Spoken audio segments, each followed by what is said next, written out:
سب سے پہلے ایمان. اب یہاں تو ایک لفظ آیا ایمان. اللہ پر ایمان، رسولوں پر ایمان،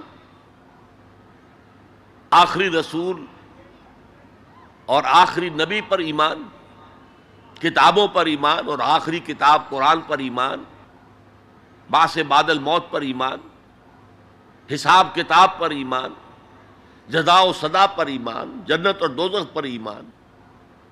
یہ ایمانیات ہیں. میں نے عرض کیا تھا یہ ایک عنوان ہے. کتنی لمبی لمبی بحثیں قرآن مجید میں ان میں سے ہر ایک چیز کے بارے میں آئی ہیں مکی صورتوں کے اندر. لیکن اس وقت جو بات میں آپ کو بتانا چاہتا ہوں، وقت کم ہے،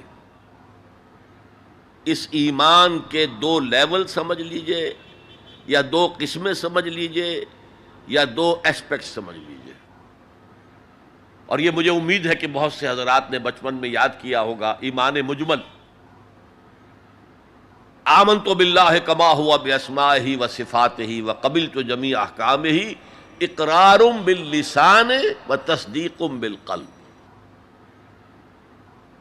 ایمان کے یہ دو درجے ہیں. زبان سے اقرار، جو کہے، کسی مذہب کا ماننے والا ہو، ہندو ہو، سکھ ہو، پارسی ہو، عیسائی ہو، جو کہے اشہد ان لا الہ الا اللہ واشہد ان محمد رسول اللہ، ایسے ہے محسوس ہوتا ہے کہ ایک لائن کھینچی ہوئی تھی، پہلے ادھر تھا فوراً ادھر آ گیا. یہ ہے اقرار باللسان.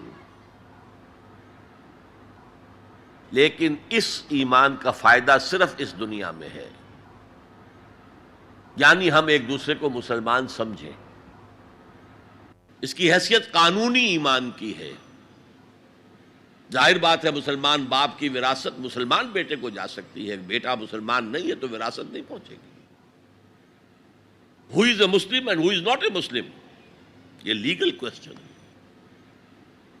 مسلمان ریاستوں کے اندر دستور میں ہوگا کہ یہاں ہیڈ آف دی اسٹیٹ مسلمان ہوگا، تو کتنا بڑا لیگل کوسچن ہے کہ کون ہے واقعی مسلمان کون نہیں ہے. تو بہت اہم ہے. لیکن اس کا سارا معاملہ اس دنیا تک ہے کہ ہم ایک دوسرے کو مسلمان سمجھیں. میں اپنی بیٹی نکاح میں دے سکتا ہوں کسی مسلمان کو.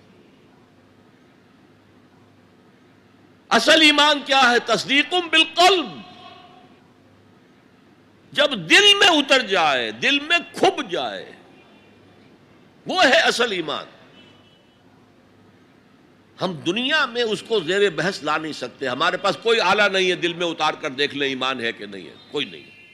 الیکٹرو کارڈیوگرام کر لیجئے، یہ تو پتہ چل جائے گا کہ اس میٹنگ کے اندر کچھ جو ہے irregularity ہے. اینجیو پلاسٹی کر لیجئے، معلوم ہو جائے گا کہ اتنی وینز بلاکڈ ہیں. بس دل میں ایمان ہے یا نہیں، اس کا کوئی ذریعہ ہمارے پاس نہیں. لہذا دنیا میں ہم ایمان پر بحث ہی نہیں کر سکتے. ہم کسی کے بارے میں یہ نہیں کہہ سکتے یہ صاحب ایمان ہے اور یہ نہیں ہے. ہاں مسلمان ہے تو مسلمان کے جو حقوق ہیں وہ اسے ملیں گے. وہ فاسق بھی ہو تو مسلمان ہے، فاجر بھی ہو تو مسلمان ہے، متقی ہو تب بھی مسلمان ہے، نیک ہو، عبادت گزار ہو تب بھی مسلمان ہے. اور لیگلی اور کانسٹیٹیوشنلی ان میں کوئی فرق نہیں ہے. المسلم کفو لکل مسلم. امام ابو حنیفہ رحمۃ اللہ علیہ کا قول بہت اہم ہے.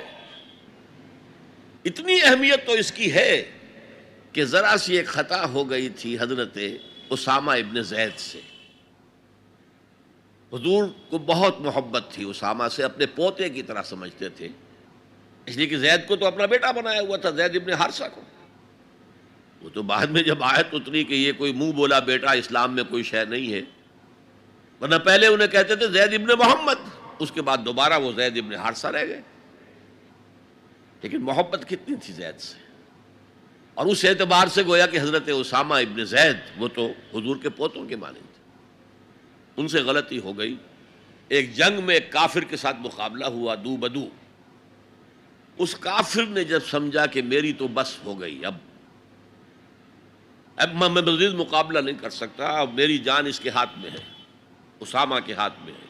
انہوں نے پڑھ دیا کلمہ اشہد ان لا الہ الا اللہ واشہد ان محمد رسول اللہ. انہوں نے یہی سمجھا جو ہم ہوتے تو سمجھتے کہ جان بچانے کا ہیلا کر رہا ہے یہ، لہذا گردن اڑا دی۔ کچھ دل میں اپنے خدشہ سا رہا، یہ صحیح کام کیا میں نے یا نہیں، یا ہو سکتا ہے حضور کو کسی اور ذریعے سے اطلاع پہنچی ہو۔ طلب فرمایا اسامہ یہ تم نے کیا کیا؟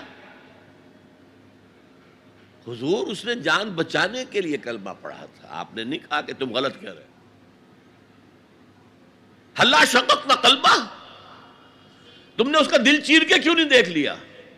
یعنی نہ تم دل چیر کے دیکھ سکتے ہو، کیا تمہیں معلوم ہے، کیسے کہہ سکتے ہو یقین سے کہ اس نے جان بچانے کو کلمہ پڑھا؟ اور اے اسامہ کیا کرو گے قیامت کے دن جبکہ یہ کلمہ تمہارے خلاف استغاثہ لے کر آئے گا؟ تو اس کی بھی بہت بڑی اہمیت ہے۔ دنیا میں پورا لیگل اینڈ کانسٹیٹیوشنل نظام اسلام پر قائم ہے، اقرار باللسان پر قائم ہے، لیکن اصل ایمان دل میں۔ یہ سورہ حجرات میں فرمایا گیا جو اس موضوع پر قرآن حکیم کی اہم ترین آیات ہے، آیت نمبر 14 ہے یہ، قالت الاعراب آمنا قل لم تؤمنوا ولکن قولوا اسلمنا۔ اے نبی یہ بدو جو ہیں یہ کہہ رہے ہیں ہم ایمان لے آئے، دعویٰ کر رہے ہیں ایمان کا، آپ ان سے کہہ دیجئے تم ایمان ہرگز نہیں لائے ہو، یوں کہو کہ ہم مسلمان ہو گئے ہیں، ہم نے اطاعت قبول کر لی۔ وَلَمَّا يَدْخُلِ الْإِيمَانُ فِي قُلُوبِكُمْ، ابھی تک ایمان تمہارے دلوں میں داخل نہیں ہوا۔ اللہ تو کہہ سکتا ہے نا۔ یہ کون سے بدو تھے اصل میں جان لیجئے، اذا جاء نصر اللہ والفتح ورأیت الناس يدخلون فی دین اللہ افواجا، جب حضور کو آخری فتح حاصل ہو گئی تو اب تمام قبیلوں نے باہم مشورہ کیا اپنی اپنی جگہ پر، it's no use resisting now, اب ہم مزید جو ہے محمد کا راستہ روک نہیں سکتے صلی اللہ علیہ وسلم، چلو چلیں، اور چل کر اسلام لے آئے۔ اب اس وقت جو اسلام لائے لوگ، ان کی تین حالتیں ہو سکتی تھی، ایک تو یہ کہ واقعی ایمان دیانت کے ساتھ، شعور کے ساتھ، خلوص کے ساتھ ایمان لائے ہو تو وہ مومن ہو گئے، اور ایسا بھی ہو سکتا ہے کچھ لوگوں نے سوچا کہ اب تو ہمارا بس جو ہے نہیں چل رہا ہے، ابھی تو دبک جاؤ ذرا، پھر موقع کا انتظار کر کے کھڑے ہوں گے دوبارہ اور پھر ہم ان کو ختم کر دیں گے، جیسے کہ ہوا حضور کے انتقال کے بعد کتنے بڑے بڑے فتنے اٹھے، جھوٹے نبی کھڑے ہو گئے، مانعین زکوٰۃ کھڑے ہو گئے۔ تیسرا کہ نہ تو مثبت طور پر ان کے دلوں میں ایمان تھا، نہ منفی طور پر دھوکہ دینا مقصود تھا، بس ٹھیک ہے سب جا رہے ہیں ہم بھی ایمان لے آتے ہیں، نہ ایمان نہ نفاق۔ وہ پہلے جنہوں نے دھوکہ دینے کے لیے اور ٹائم گین کرنے کے لیے اور اس لیے کہ اب ہمارا بس نہیں چل رہا ہے، پھر دیکھیں گے، پھر کھڑے ہوں گے، جو انہوں نے یہ کیا وہ منافق، جو صدق دل سے ایمان لائے وہ مومن، درمیان میں وہ جو رہ گئے وہ مسلم تو ہیں، منافق بھی نہیں ہے، مومن بھی نہیں۔ اس بحث پر ایک عنوان قائم کیا ہے امام ابن تیمیہ نے، اثبات الاسلام بغیر الایمان، بغیر ایمان کے اسلام کا اثبات۔ اس لیے کہ جب قرآن یہ کہہ رہا ہے قالت الاعراب آمنا قل لم تؤمنوا ولکن قولوا اسلمنا ولما يدخل الایمان فی قلوبکم، لیکن اگر تم اللہ اور اس کے رسول کی اطاعت کرتے رہے تو ہم تمہارے اعمال میں سے کچھ کمی نہیں کریں گے۔ اس کا مطلب کیا ہوا؟ منافق تو نہ ہوئے، اگر منافق ہوتے تو منافق کا تو کوئی عمل قبول نہیں، لہذا نہ مومن نہ منافق بلکہ مسلم، صرف مسلم، صرف مسلم۔ آج کے مسلمانوں کا آپ اگر جائزہ لیں، تجزیہ کریں، عظیم اکثریت 1,00,000 میں سے 99,999 اس کیٹیگری میں فال کریں گے۔ ایمان کہاں ہے؟ یقین کہاں ہے؟ ہر شخص اپنے گریبان میں جھانکے، مرنے کے بعد جی اٹھنے کا یقین ہے؟ کیا یقین ہے کہ اصل زندگی آخرت کی زندگی ہے؟ وَإِنَّ الدَّارَ الْآخِرَةَ لَهِيَ الْحَيَوَانُ، یقین ہے، یقین ہے کہ یہ قرآن اللہ کا کلام ہے۔ سورہ واقعہ کی آیات، أَفَبِهَذَا الْحَدِيثِ أَنْتُمْ مُدْهِنُونَ وَتَجْعَلُونَ رِزْقَكُمْ أَنَّكُمْ تُكَذِّبُونَ، تم اپنے عمل سے قرآن کی تکذیب کر رہے ہو، کہتے تو ہو قرآن اللہ کا کلام ہے، ہمارا عقیدہ ہے، اللہ نے سود کو حرام کیا، تم سودی کاروبار کر رہے ہو۔ ما آمن بالقرآن من استحل محارمہ، کوئی ایمان نہیں ہے قرآن پر اس شخص کا جس نے اللہ کی حرام کردہ شے، قرآن کی حرام کردہ شے کو اپنے لیے جائز ٹھہرا لیا۔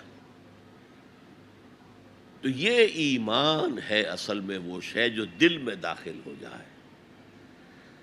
چنانچہ یہاں تو نفی کی گئی نا اس کی، تم اپنے آپ کو مسلمان کہہ سکتے ہو، مومن نہیں کہہ سکتے۔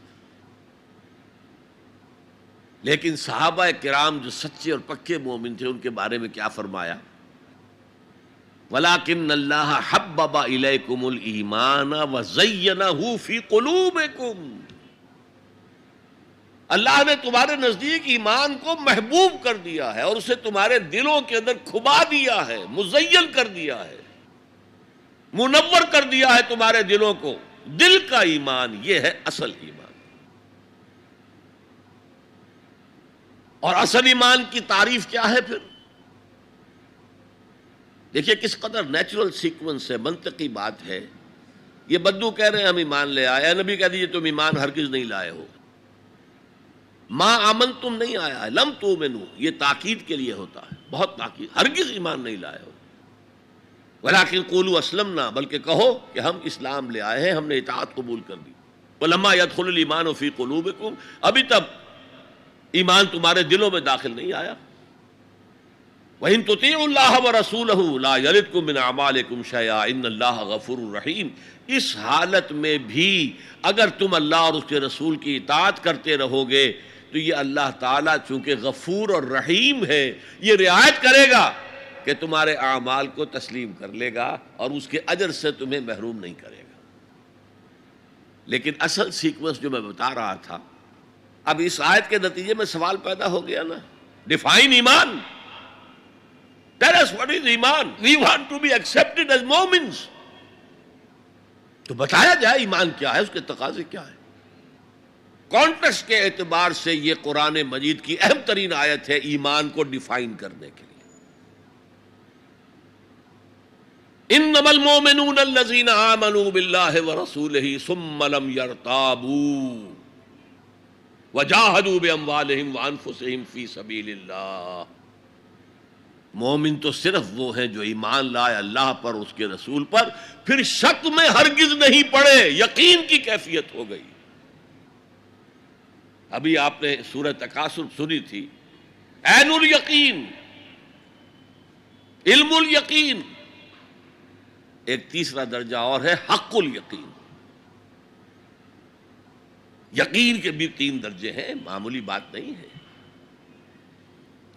ایک ہے حدیث میں جسے کہا گیا احسان، حضرت جبرائیل نے حضور سے پوچھا اخبرنی عن الاحسان، آپ نے فرمایا ان تعبد اللہ، ایک روایت میں ان تعمل للہ ہے، تیسری روایت میں ان تخشى اللہ کانک تراہ فإن لم تکن تراہ فإنہ یراک۔ احسان یہ ہے کہ تم اللہ کی عبادت کرو یا اللہ کے لیے عمل کرو، بھاگ دوڑ کرو، یا اللہ کا خوف تمہارے دلوں میں ہو، اس طرح گویا کہ تم اللہ کو اپنی آنکھوں سے دیکھ رہے ہو۔ یہ احسان ہے، یقین کا وہ درجہ۔ تو انما المؤمنون الذین آمنوا باللہ ورسولہ ثم لم یرتابوا، پھر انہوں نے شک ہرگز نہیں کیا، وجاہدوا باموالہم وانفسہم فی سبیل اللہ، اور پھر جہاد کیا انہوں نے اپنے مالوں کے ساتھ، اپنی جانوں کے ساتھ اللہ کی راہ میں۔ یہ ذرا تفصیل طلب مسئلہ ہے، جہاد سے مراد کیا ہے، کسی اور موقع پر انشاءاللہ اس پر روشنی ڈالوں گا۔ لیکن اس وقت موضوع کے اعتبار سے کیا بات تھی کہ ایمان کے 2 درجے ہیں، ایک ایمان قانونی ہے جو اقرار باللسان پر مبنی ہے، ایک ایمان حقیقی ہے جو قلبی یقین سے عبارت ہے۔ اب ایک نیا مسئلہ سامنے آتا ہے، اعمال ایمان کا حصہ ہیں یا ایمان پر مستزاد کوئی حقیقت ہے اعمال صالحہ؟ کیونکہ اگلی شرط کیا ہے؟ وَعَمِلُوا الصَّالِحَاتِ إِلَّا الَّذِينَ آمَنُوا وَعَمِلُوا الصَّالِحَاتِ۔ اب اس میں آپ کو شاید حیرت بھی ہوگی، ہمارے دو سب سے بڑے امام اس میں بالکل متضاد آراء رکھتے ہیں۔ امام ابو حنیفہ کہتے ہیں عمل ایمان کا حصہ نہیں ہے، وہ ایک علیحدہ ایڈیشنل چیز ہے، اور وہ نہ گھٹتا ہے نہ بڑھتا ہے، ایک سٹیٹ میں رہتا ہے۔ یہ ہے رئیس الفقہاء اور سید المحدثین امام بخاری کہتے ہیں الایمان قول وعمل ویزید وینقص۔ ہے نا متضاد بات؟ ایمان تو قول اور عمل کے مجموعے کا نام ہے۔ عمل صالح ایمان کے اندر انہیرنٹلی موجود ہے، اور یہ گھٹتا بھی ہے بڑھتا بھی ہے۔ اصل میں ان دونوں میں تطبیق کیا ہے یہ سمجھ لیجئے، کوئی بھی غلط نہیں کہہ رہا۔ امام ابو حنیفہ فقیہ ہیں، ان کا ذہن قانونی ہے۔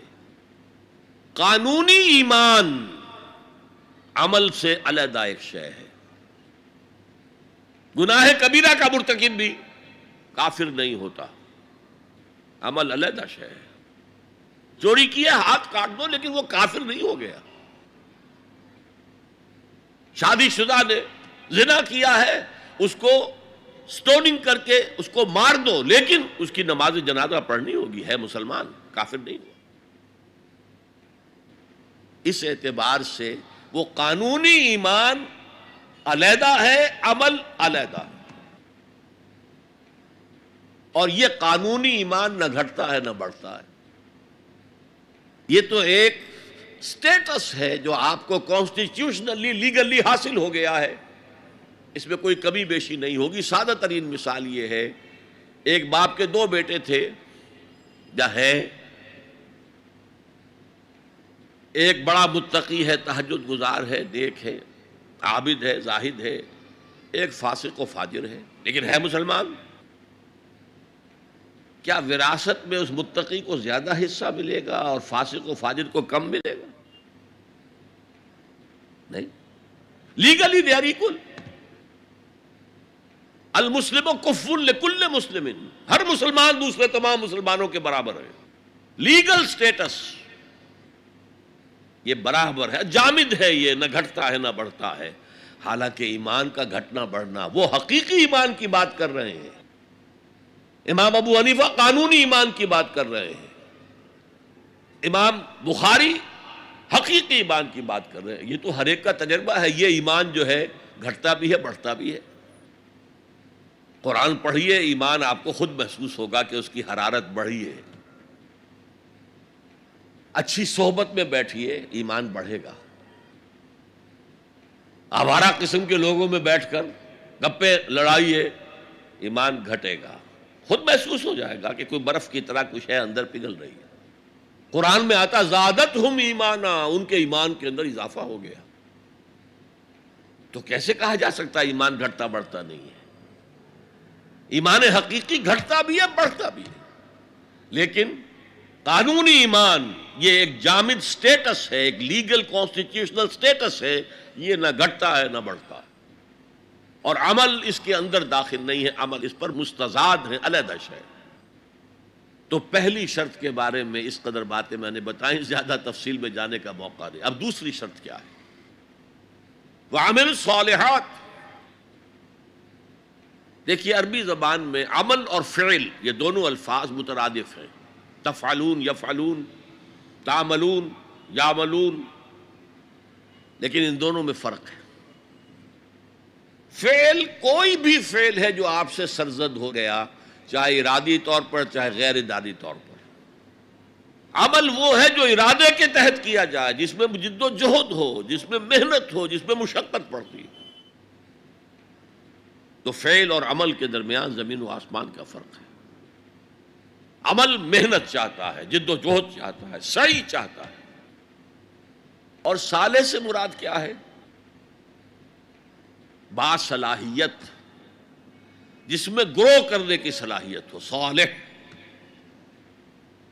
اس عمل صالح جس سے کہ انسانی شخصیت نشو و نما پائے، اس کی انٹرنل پرسنالٹی، اقبال کے اصطلاح میں اس کی خودی، اس کی انا، اس کی ایگو، اس کی روحانی شخصیت ترقی پائے، نشو و نما پائے، بلندی پر جائے، اس مقام کو حاصل کرنے کی کوشش کرے کہ جس مقام پر اللہ نے انسان کو پیدا کیا تھا۔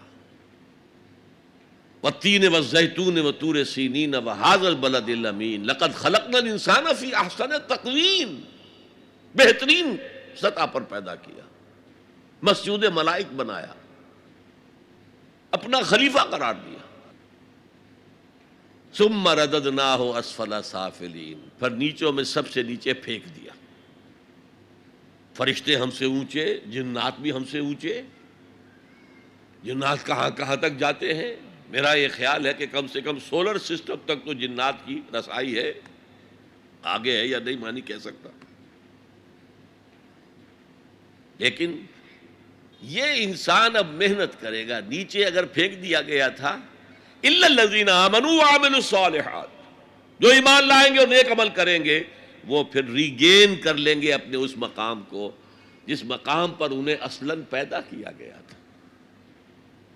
اور جو لوگ اس مقام کو حاصل نہیں کر سکتے ان کے بارے میں قرآن کہتا ہے اولئک کالانعام، سورہ اعراف میں، یہ چوپایوں کے مانند ہیں، حیوانات ہیں، بل ہم اضل، بلکہ ان سے بھی گئے گزرے ہیں۔ کیوں؟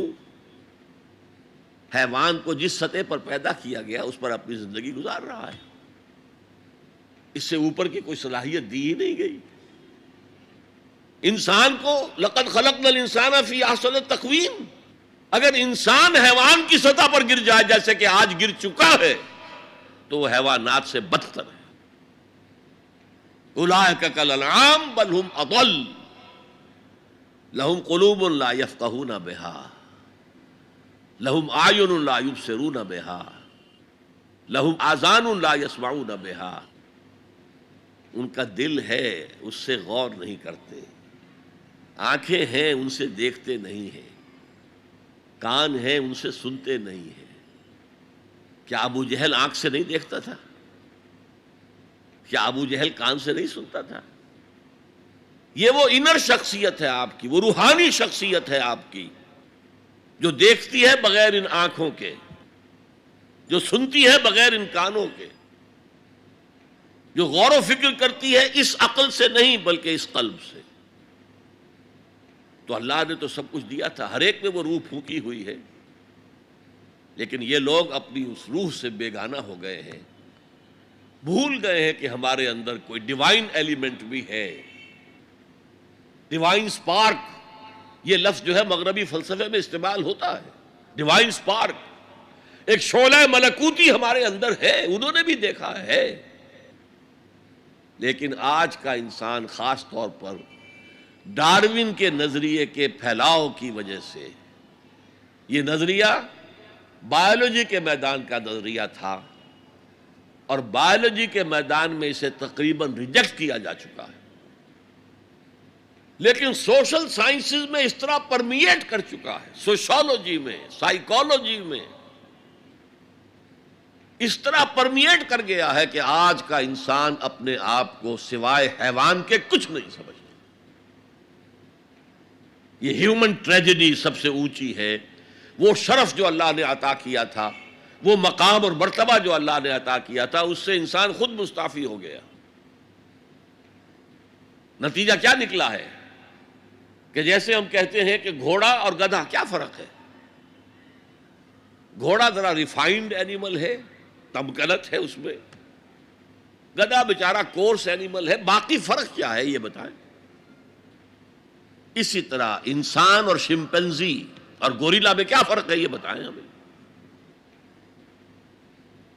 عمل صالح جو ہے وہ اس لیے ہے، اور یہ بھی نوٹ کر لیجئے، جب یہ سورت اتری تو عمل صالح سے کیا مراد تھا؟ شریعت تو ابھی نازل ہی نہیں ہوئی. عمل صالح ایک ہی تھا، ایک. ان الذین قالوا ربنا اللہ ثم استقاموا، جنہوں نے کہا ہمارا رب اللہ ہے پھر جم گئے. چاہے مارا جا رہا ہے، چاہے دہکتے ہوئے انگاروں پر لٹایا جا رہا ہے. خباب بن الارت رضی اللہ تعالی عنہ لوہار تھے پیشے کے اعتبار سے، بلایا گیا، حضور پر ایمان لے آئے تھے. انگارے زمین پر بچھا دیے گئے، دہکتے ہوئے انگارے. کہا اتارو کرتا، اتار دیا. لیٹ جاؤ، لیٹ گئے انگاروں کے اوپر. اس لیے کہ حضور کا حکم یہ تھا چاہے تمہارے ٹکڑے کر دیں، چاہے تمہیں بھون دیں، تم نے کوئی جوابی کارروائی نہیں کرنی. کفو ایدیکم، اپنے ہاتھ بندے رکھو. قرآن میں تو یہ کہیں جا کر سورہ نساء میں حکم آیا ہے، میں حکم تھا کہ اپنے ہاتھ روکے رکھو. مکے میں یہ حکم حضور نے، لہذا لیٹ گئے. پیٹھ کی کھال جلی، چربی پگھلی، اس سے وہ انگارے ٹھنڈے ہوئے. ان الذین قالوا ربنا اللہ ثم استقاموا، پھر جم گئے. یا صرف ایک عبادت دی گئی تھی، راتوں کو کھڑے رہا کرو. یا ایھا المزمل قم اللیل الا قلیلا نصفہ او انقص منہ قلیلا او زد علیہ ورتل القرآن ترتیلا. اے کمبل میں لپٹ کر لیٹنے والے صلی اللہ علیہ وسلم، کھڑے رہا کرو رات کو سوائے تھوڑے سے حصے کے. نصفہ، آدھی رات، اب انقص منہ قلیلا، یا اس میں سے کچھ کم کر لو تو ایک تہائی رات. اور زد علیہ، یا آدھی رات پر اور اضافہ کرو تو دو تہائی رات. اور قرآن پڑھتے رہو، پڑھتے رہو، پڑھتے رہو، پڑھتے رہو. حالانکہ قرآن کتنا نازل ہوا تھا ابھی؟ کیا یہ 30 پارے موجود تھے؟ جو چند آیتیں اتری ہیں، repeat and repeat and repeat and repeat. Hammer them down. یہ عبادت تھی. باقی نہ ابھی 5 وقتہ نماز ہے، نہ روزہ ہے، کوئی شے نہیں، نہ سود حرام ہے، نہ شراب حرام ہے. تو عمل الصالحات اب ہمارے سامنے جب آئیں گے تو اس کے 2 حصے ہیں. ایک بیسک ہیومن موریلٹی، وہ چیزیں جو تمام ادیان، تمام مذاہب، تمام فلسفوں کے اندر مشترک ہیں. جھوٹ بولنا برا ہے، سچ بولنا اچھا ہے. وعدہ پورا کرنا اچھا ہے، وعدہ خلافی کرنا برا ہے. کسی کی ضرورت پوری کر دینا اچھا ہے اور کسی کو جھڑک دینا برا ہے. والدین کی خدمت کرنا اچھا ہے اور اس سے اعراض کرنا برا ہے. کون نہیں جانتا؟ یہ تو ہے بیسک موریلٹی جو مکی صورتوں میں شروع میں آئی ہے، بہت بہت تکرار کے ساتھ. ارأیت الذی یکذب بالدین فذلک الذی یدعو الیتیم ولا یحض علی طعام المسکین. کیا تم نے دیکھا اس شخص کو جو جزا و سزا کا منکر ہے، آخرت کا منکر ہے؟ وہی تو ہے جو یتیم کو دھکے دیتا ہے اور مساکین کو کھانا خود کھلانا تو درکنار، کسی اور کو بھی کہنے کو تیار نہیں ہے کہ کھانا کھلا دو. پتہ نہیں پلٹ کر وہ کہہ دے تم کیوں نہیں کھلاتے. ویل لکل ہمزۃ لمزہ، ہلاکت ہے ہر اس شخص کے لیے جو رو در رو عیب چینی کرتا ہے یا پیچھے برائی کرتا ہے، طنز کرتا ہے. ویل لکل ہمزۃ لمزہ الذی جمع مالا وعددہ. مال جمع کرتا ہے، گنتا رہتا ہے، اب میرا بیلنس شیٹ یہاں آ گیا ہے، اب بیلنس شیٹ یہاں آ گیا ہے، پہلے اتنے کروڑ کے ایسٹس تھے، آج اتنے کروڑ کے. اسی حساب کتاب میں بیسک ہیومن موریلٹی اور شریعت آئیں گے. اب وہ شریعت پوری ہو چکی محمد رسول اللہ صلی اللہ علیہ وسلم پر. اب ہمیں اس پر عمل کرنا ہے اور یہ کوئی بوجھ نہیں ہے، یہ ہماری شخصیت کی نشو و نما کے لیے ہے.